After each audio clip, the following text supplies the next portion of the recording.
Friends, கருப்பு கொண்டக்கடலை gravy செய்ய போகிறோம். கருப்பு கொண்டக்கடலை அவிச்சு வச்சுருக்கேன். அதிலே பாதி எடுத்து அரைச்சி வச்சுருக்கிறேன். தக்காளி, வெங்காயம், பச்சை மிளகாய், இஞ்சி, பூண்டு, கருவேப்பிலை, தேங்காய் அரைச்சி வச்சுருக்கேன். ஸோ தேங்காயில் வந்து சோம்பு போட்டு அரைச்சி வச்சுருக்கேன். வானலில் எண்ணெய் ஊற்றிக்கும், தேவையான அளவு எண்ணெய் ஊற்றிக்கும்.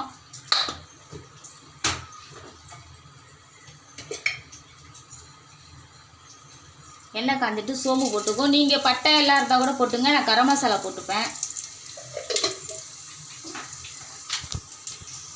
அடுத்தது வெங்காயம் போட்டுக்கும். வெங்காயம்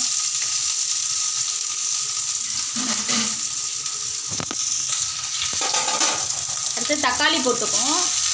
தக்காளி போட்டுக்கிட்டு அடுத்து பச்சை மிளகாய், இஞ்சி பூண்டு போட்டு நல்லா வதக்கிக்கும்.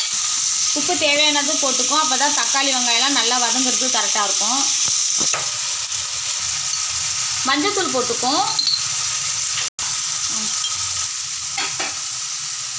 இப்போ கொண்டைக்கடலை போட்டுக்கும். தேவையானது தண்ணி ஊற்றிக்கும். சுத்தமான தண்ணி ஊற்றிக்கும். கிரேவி நல்லா கொதி வந்துருச்சு. அந்த டைம் நம்ம வந்து அரைச்சி வச்ச கொண்டைக்கடலை அரைச்சி வச்சோம்ல, அதை போட்டு நம்ம சேர்த்துக்கணும். அப்போ தான் கிரேவி நல்லா திக்கெல்லாம் வரும். பசங்க வந்து எல்லாம் ஒதுக்கிடுவாங்க. இது பேர் அடுத்தது கிளறி விட வேண்டியதான். அந்த கொண்டைக்கடலை அரைச்சதை வந்து கிளறி விட்டுக்கிட்டோம்னா நல்லா கிரேவி நல்லா கொதி வந்துருச்சு. இந்த டைமில் வந்து லாஸ்ட்டாக வந்து நம்ம தேங்காய் போடணும். தேங்காய் ஊற்றி நல்லா கிளறி விட்டுக்கணும். கிளறி விட்டோம்னா நமக்கு திக்கலாக வரும். நல்லா கிரேவி நல்லா ஒரு பதமாக வந்துடுச்சு. இந்த டைம் நம்ம வந்து மல்லி தலையை தூவி நம்ம இறக்க வேண்டியதான். இப்போ நம்ம ஆப்பம் ஊற்றிடலாம். ஆப்பம் அரைச்சி வச்சுருக்குது எப்படி அழகாக வந்திருக்கு பாருங்கள். இப்போ நம்ம ஆப்பம் ஊற்றிடலாம்.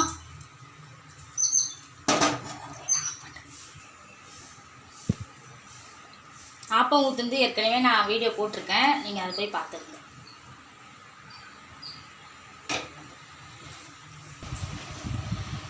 கொண்டைக்கடலை கிரேவி ரெடி ஆகிடுச்சு. ஆப்பமும் ரெடி ஆகிடுச்சு. நைட்டு டின்னர் எங்களுக்கு இதுதான். இதே போல் நீங்களும் உங்கள் வீட்டில் பசங்களுக்கு செஞ்சு கொடுங்க. கடலையை அவிச்சிட்டு பாதி அரைச்சிருங்க. அப்போ தான் நல்லாயிருக்கும். இப்போ பாருங்கள், ஆப்பமும் நல்லா வந்திருக்குது.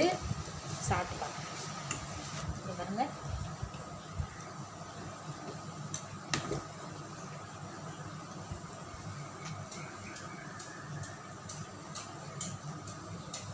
சூப்பராக இருக்குது. இதே போல் உங்கள் வீட்லேயும் செஞ்சு கொடுங்க. இந்த வீடியோ பிடிச்சிருந்தா லைக் பண்ணுங்கள், ஷேர் பண்ணுங்கள், கமெண்ட் பண்ணுங்கள், சப்ஸ்கிரைப் பண்ணிவிட்டு பக்கத்தில் பெல் ஐக்கானை கிளிக் பண்ணுங்கள். தேங்க்யூ.